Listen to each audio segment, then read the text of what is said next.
Ioan 21 ac adnodau 1 i 14. Ar ôl hyn, amlygodd Iesu ei hun unwaith eto i'w ddisgyblion ar lan môr Tiberias. A dyma sut y gwnaeth hynny, roedd Seimon Pedr a Thomas aelwyr Didymus a Nathanael o Gana Galilea, Meibion Zebedeus, a dau arall o'i ddisgyblion i gyd gyda'i gilydd. A dyma Seimon Pedr yn dweud wrth y lleill, rwy'n mynd i bysgota, a dybasan def, rwy'n ninnau'n dod gyda thi, a eithaf allan a mynd i mewn i'r cwch, ond ni ddal i asant ddim y noson honno. Fi dwy'n eich sylw chi at darn yma heno am 3 reswm.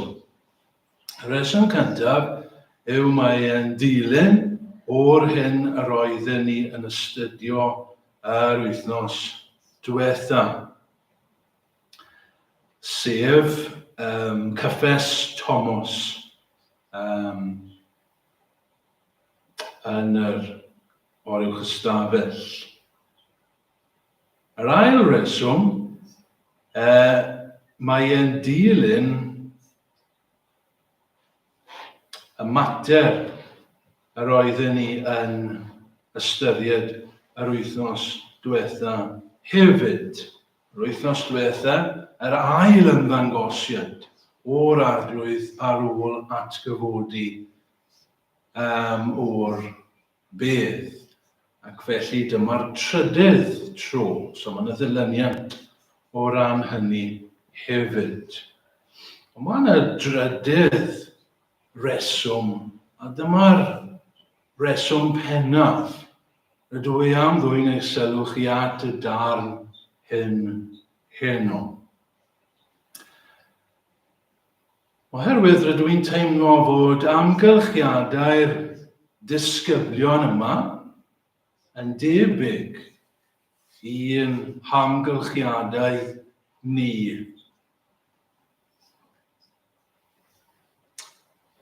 Ac mae yna bethau felly sydd yn codi fan hyn, sydd yn hyb i o leia yn bwysig i ni yn y dyddiau hyn. Nawr mae pennod 21 o'r Efengyl yn ôl Ioan wedi peri peth dryswch i esbonwyr dros canrifoedd, a hynny oherwydd mae yn taro ni fel ychydig o atodiad, fel o'n i'n dweud wythnos diwetha, yn cyrraedd y pinnacle, y copa yma, yr uchafbwynt yma yn yr Efengyl gyda'r chyffes mawr Thomas fy arglwydd am Duw. A wedyn mae Ioan yn ychwanegu, dyma pam wedi ysgrifennu fy Efengyl fel bod chi'n credu, a darllenwyr yn credu hefyd, fel Thomas.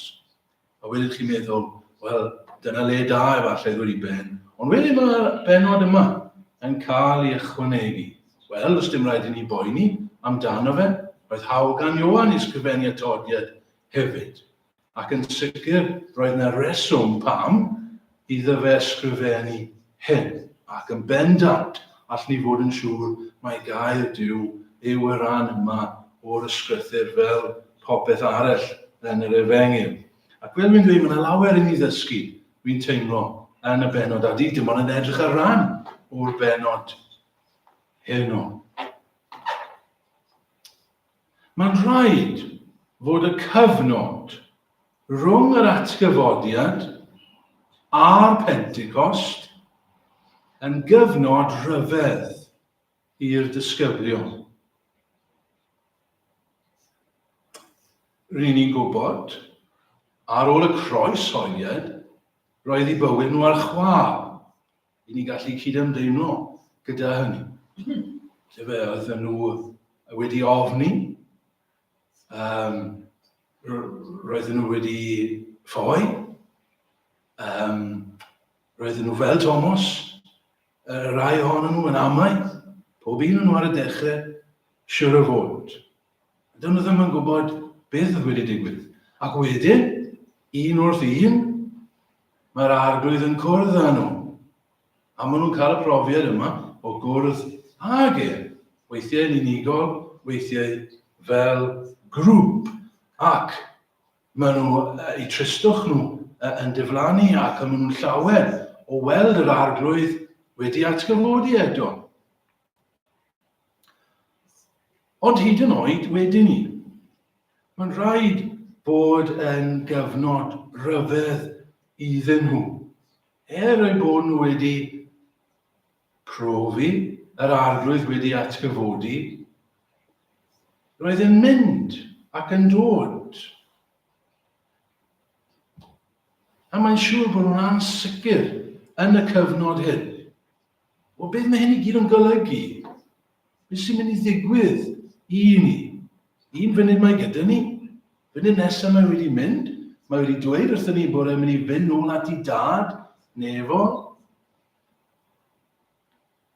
Mae'n siŵr bod e'n gyfnod ansicr, llawn penbleth i'r disgyblion. Yna 50 diwrnod i chi'n gofio rhwng yr atgyfodiad a dyfodiad yr Ysbryd Glân ar ddydd y Pentecost. Ac wi'n meddwl bod siŵr o fod yn gyfnod dyrys, cymysglyd i'r disgyblion. Beth sydd yn mynd ymlaen? Beth sy'n mynd i ddigwydd i ni? Cwestiynau gyda nhw oedd heb i ateb. Amser ansicr. A ni chi'n gweld, dyma pam rydw i'n dwy'n ein sylw ni at hyn gyda'n gilydd heno. I ni'n gallu, ac i ni yn rwy'n credu, byw mewn amgylchiadau ansicr, ac i ni'n gallu cael teimladau tebyg i'r disgyblion hyn. Nawr, i ni gyd yn gwybod, wrth gwrs, ein bod ni'n byw o ran amseru pethau ar ôl y Pentecost. Ond yn ymarferol, wy'n credu ein bod ni'n aml yn debygach i'r disgyblion yn yr amser hyn nag un i'r disgyblion ar ôl Pentecost. Ac felly beth allwn ni ddysgu o'r darn hyn? Wel, gai wneud 3 phwynt gyda chi hyn wrth i ni edrych ar hyn. 3 phen sydd gen i. Y pen cyntaf, dryswch. Dryswch. I ni'n ffeindio'r disgyblion fan hyn, nôl yn Galilea, nôl yn y gogledd. Popeth cyn hyn wedi bod yn digwydd yn y de yn Jerusalem. Digwyddiad wythnos diwetha gyda Thomas yna Jerusalem. Ond mae 7 ohonyn nhw nawr nôl yn y gogledd, nôl yn ei cartre. O fyna oedden nhw'n dod.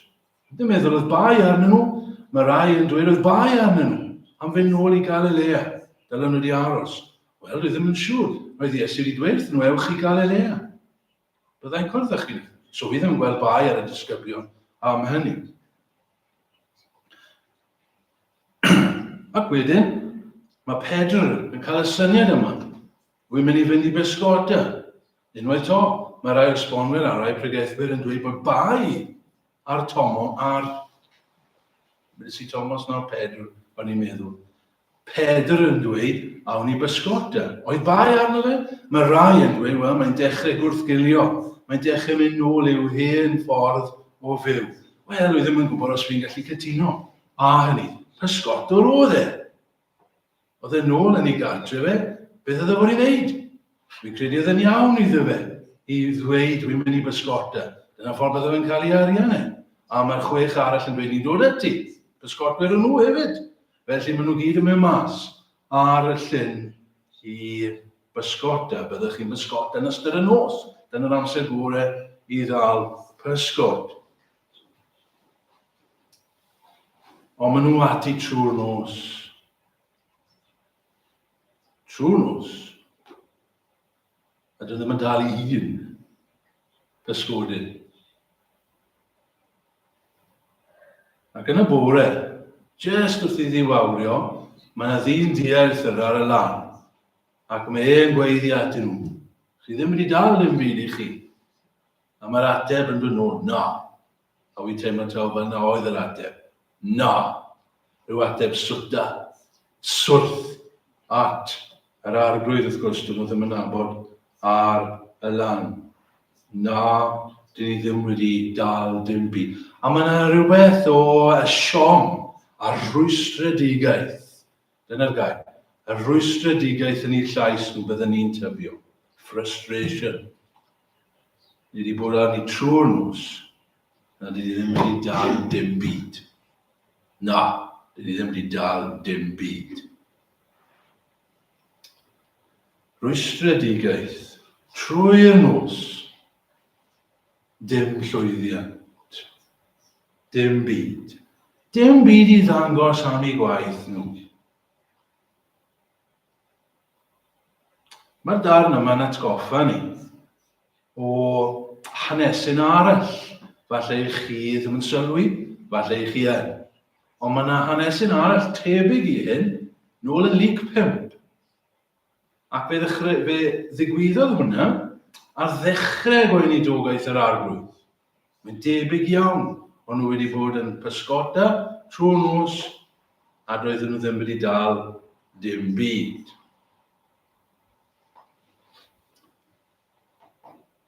Mae yna debygrwydd mawr rhwng y ddau ddigwyddiad, ond mae yna un wahaniaeth mawr hefyd sydd yn bwysig. Fi moyn i chi gofio hyn. Y gwahaniaeth mawr. Beth yw y gwahaniaeth mawr rhwng y ddau ddigwyddiad?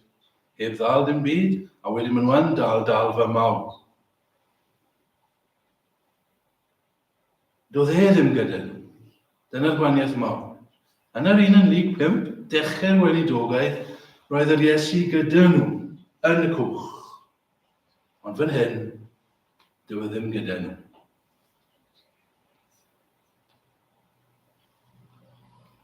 Tybed os oedd hynny ar ei meddwl nhw, wrth iddyn nhw fynd trwy'r nos yn pysgota. Dyw e ddim gyda ni nawr. Licen ni petai gyda ni. Tybed os ydyn nhw'n meddwl tras yn nhw ar y llyn. Dyma'r llyn pan oedd y storm. A fe dywelodd e'r storm. Ond dyw e ddim gyda ni nawr. Tybed os ydyn nhw'n meddwl wrth nhw fod, neb yn siarad â'i gilydd, neb am godi'r pwynt, ond tybed os ydyn nhw'n meddwl, chi'n cofio dyma'r tro, dath e aten ni, cerdded ar y drŵr, ac oedd Pedr draw fyna wedi cerdded tuag ata fe, fan hyn. Ond dyw e ddim gyda ni nawr. Tybed os ydyn nhw'n cofio ei eiriau y tro diwetha, pan wedodd wrthyn nhw, dewch ar fy ôl i, a fi'n mynd i wneud chi yn bysgotwyr dynion. Ond dyw e ddim gyda ni nawr.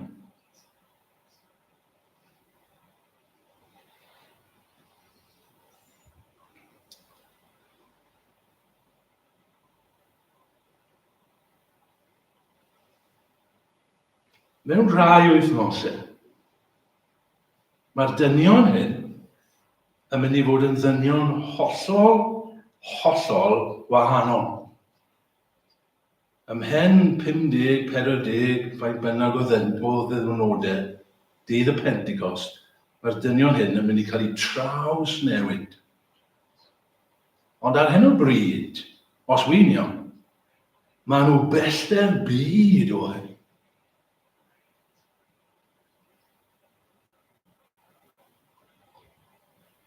Tybed beth oedd y meddyliau cwestiynau. Ydw i'n iawn bod nhw'n meddwl fel hyn, mae popeth wedi newid. Ni ddim gwybod ble i ni. Mae fel petai y noson a flwyddiannus hyn, rwystredig hyn, yn crynhoi popeth am siwt maen nhw ar hyn o bryd. Dryswch, pembleth, siom, methiant. A ffrindiau, rhain yw'r geiriau, y sywaith, sydd yn disgrifio ein sefyllfa ni y dyddiau yma. fel unigolion, ac fel eglwysu yn ein gwlad ni, y dyddiau yma. Nawr, ydw i'n gwneud cam o phethau? Ydw i'n gwneud cam o phethau trwy ddweud hynny? Mae rhain yw'r geiriau sydd yn disgrifio sefyllfa'r eglwys. Sefyllfa'r eglwys ni beidio edrych ar neb arall. Sefyllfa'r eglwys yn y dyddiau hyn. Rwystredigaeth, siom, methiant. Allwn ni ddweud bod yna ddarlen am hyn, bod y ddameg i ni, os legwch chi, o'n sefyllfa ni. Ein bod ni ar y cwch yma, trwy'r nos, trio pysgota, ond yn ni'n dal dim byd. Dal dim byd. Dwi'n gwneud cam ar sefyllfa. Gweithio, dim cynnyrch, dim effaith, dim byd yn newid, dim byd yn gwella. Rwystredigaeth. Ni'n gwybod am rwystredigaeth, yndyn ni? Fi'n gwybod am rwystredigaeth fel pregethu. Yn siŵr bod yna sawl pregethwr arall yn ein gwlad ni'n gwybod am yr un peth. Pan chi'n pregethu, mae'n cael chi. Y rwystredigaeth yma o baratoi, a dwi ddim yn dweud hyn nawr mwyn i chi teimlo gyd yn deimlad, na dim nonsens fyna. Ond dyma gwir, chi'n teimlo rhyw rwystredigaeth, rhyw siom ar Nos Sul, o chi wedi paratoi, chi wedi pregethu, a mae fel petai dim wedi digwydd. Dim effaith. Dim byd. Jyst fel y disgyblion hyn. Wedi bod ran i trwy'r dydd. Beth chi wedi dal? Dim byd.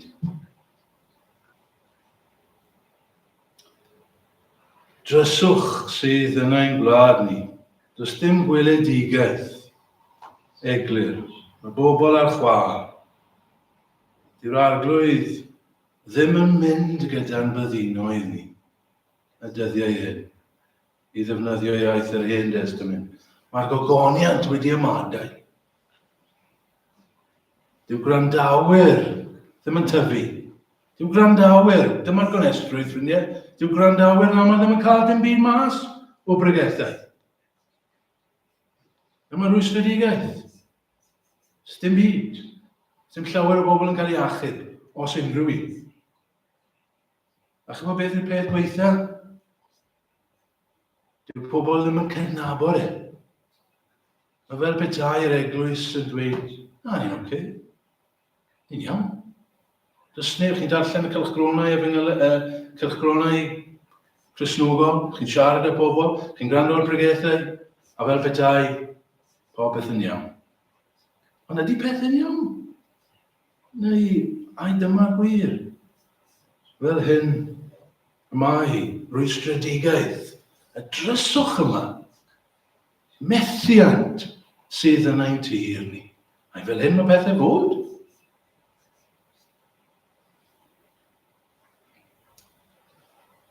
Yr ail ben, dryswch, dyfodiad.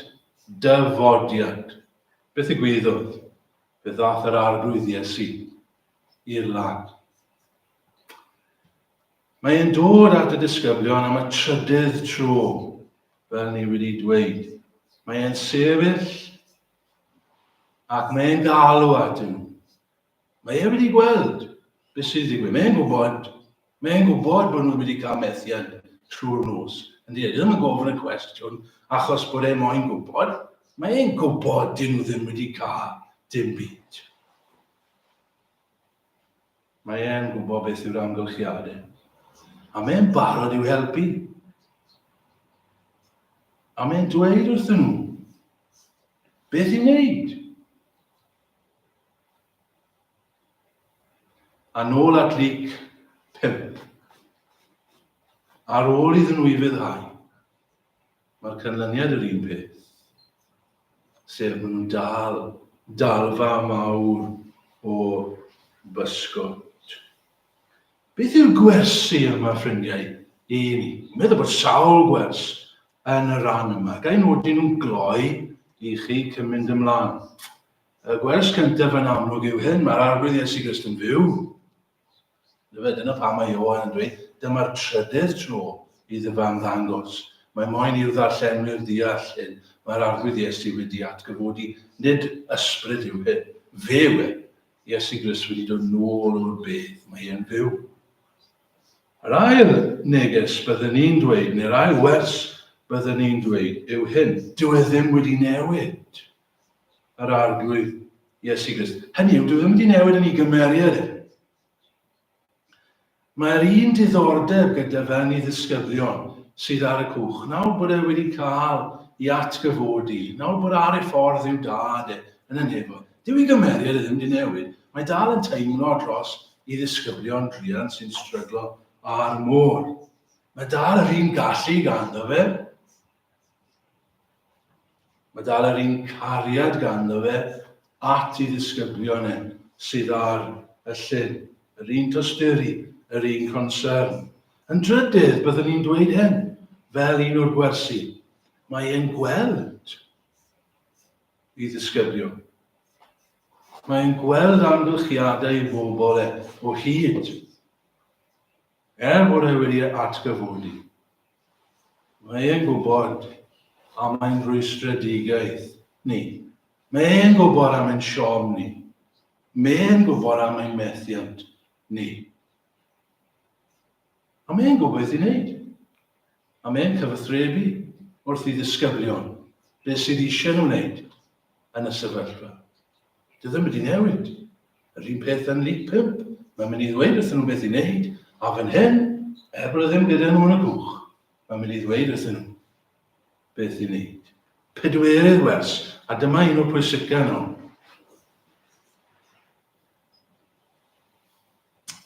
Dewch ar hyn. Wy'n meddwl bod hwn yn bwysig i ni fan hyn. Nad yw e gyda nhw yn y cwch, fel y tro cyntaf.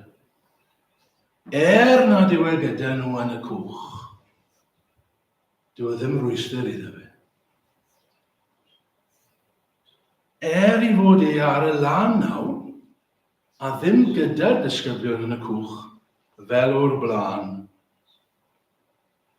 mae e dal yn mynd i weithio fel o'r blaen. Y dal yr un canlyniad bydd fel o'r blaen. Yn gorfforol, dyw e ddim gyda'i ddisgyblion nawr, a fydd e ddim gyda'i ddisgyblion yn gorfforol. Yr un nerth fydd, a'r un gallu fydd gyda'r disgyblion.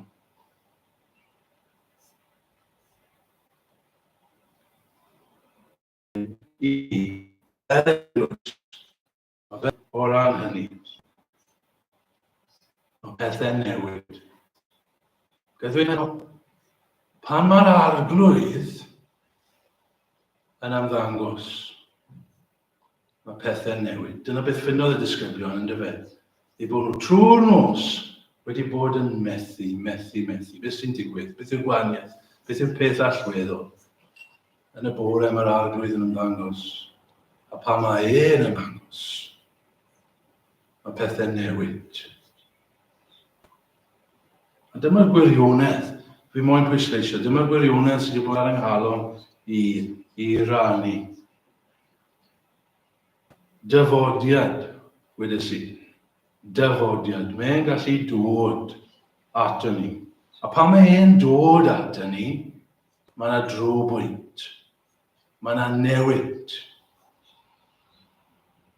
Fe gawson nhw ymweliad gan yr arglwydd Iesu Grist. A dyma newidiodd y sefyllfa iddyn nhw. A dyma sy'n wastad yn newid y sefyllfa. Dyma beth newidiodd ei Thomas, ydw fe? Roedd Thomas yn unigolyn. A dde'n stryglan. Beth oedd y newid iddo fe? Iesu'n dod ydw fe. Yn cwrdd â fe. Oedd Mair cynne yn drist. Beth newidiodd y sefyllfa i Mair? Iesu Grist yn dod ati hi. Ond fel hyn nawr, fel grŵp o bysgotwyr dynion, y gwahaniaeth mawr yw fod Iesu Grist yn dod atyn nhw. A dyma'n hangen mawr ni, ffrindiau, yw presenoldeb yr arglwydd. Mewn ffordd, mi'n gweld hyn, y stori hyn, fel ragflas i'r disgyblion o beth sy'n mynd i ddigwydd iddyn nhw o fewn rai wythnosau ar y Pentecost.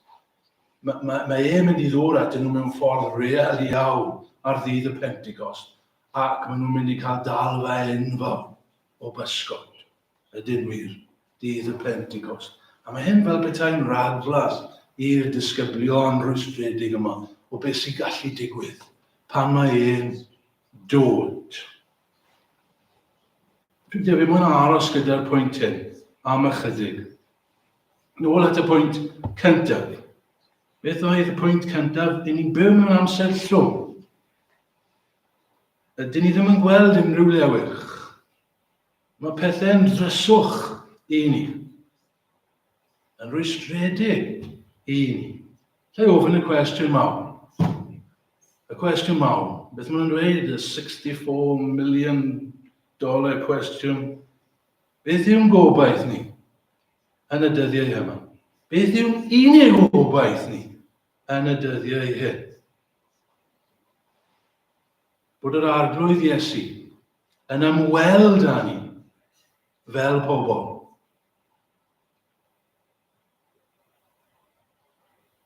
Pan mae'n gwneud hynny, mae yna newid mawr. Mae yna degau i chi'n gweld, ffrindiau, yn hanes yr eglwys, a fel unigolion, pan mae'r arglwydd Iesu Grist yn ymweld â'i bobl. Pan mae Duw yn ymweld â'i bobl. Nawr, ffrindiau, fy moyn i chi ddeall hyn. Moyn i chi ddeall beth dwi ddim yn dweud, a beth dwi yn dweud. Dwi ddim yn siarad am ddod yn Gristion. Dwi'n siarad â chrydunwyr. Dwi'n siarad ar eglwys. Wrth gwrs, os dyw rhywun ddim yn Gristion, mae rhaid i hynny ddigwydd i chi. Mae rhaid i'r arglwydd Iesu ddod ata chi yn bersonol. Dwi ddim yn siarad am hynny. Dwi'n siarad am rhywbeth arall.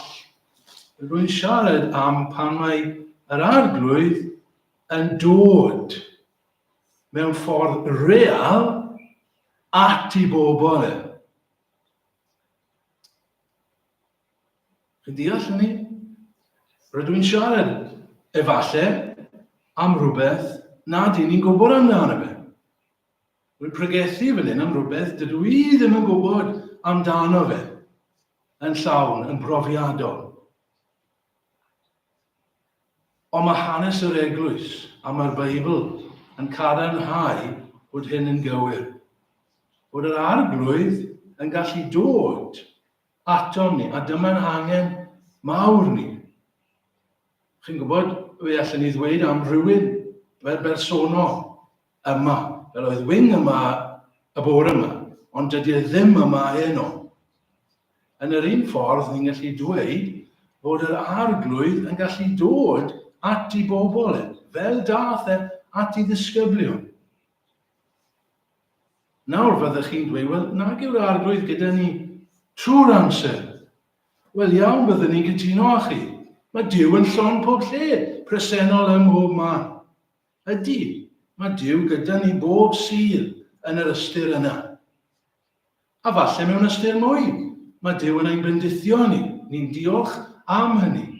Ond chi'n gwybod wedyn wrthych chi, dyn ni ddim yn gwybod am bresenoldeb yr arglwydd, fel wy'n siarad am nawr, fel roedd yn tadau ni yn siarad amdano fe. Roedden nhw'n gwybod am adegau pan roedd Duw yn dod atyn nhw, yn bresennol. Ddim yn gorfforol, dydw I ddim dweud bod Iesu Grist mynd I gerdded mewn yn gorfforol, na, mae e'n nefoedd. Ond, mae e'n gallu dod ata ni mewn ffordd real. Bod ni'n pregethu fan hyn am ers amser. Ond hwyr yn ni'n darllen. I bod yn sefyllfa ni mor waith, rhaid I ni'n trio beth newydd. Sef disgwyl am hyn. A dyma yw ein hiraeth ni. Gai jyst roi un, allwn ni roi sawl dyfyniad i chi fyny, er mwyn profi'r pwynt. Gai jyst dweud wrth chi ffrindiau, darllenwch hanes yr eglwys. Darllenwch beth mae Duw wedi wneud yn y gorffennol. Dyma un gan Williams Pantycelyn, i ni gyfarwydd â darllen i ymynau. Ond dyma rhywbeth ysgrifennodd ac i ni gyfarwydd yn Gymraeg, ond mae'n Saesneg mae hwn, ond mae'n dda, a llyfr i gwrando hefyd wedyn ar beth fi'n dweud. Ti'n gwrando ar beth fi'n dweud, ti'n deall y pwynt. Dyma beth mae Williams Pantycelyn yn dweud. Please gwrandewch ar y geiriau yn ofalus. One time, medde, there were just a few of us, professing believers, gathered together. Cristnogion, professing believers, gathered together, cold and unbelievably dead in a meeting. Williams Pantycelyn? Yeah. Williams Pantycelyn yn gwybod am bod mewn cyfarfod fel ni, as dim lot yn digwydd. Dim lot. Just dweud, diolch yn fawr, diolch am y gwrdd, reit, nos da. Unbelievably dead in a meeting which we called a special service, so discouraged as to doubt whether we should ever meet again. Falle ni wedi teimlo fel yna.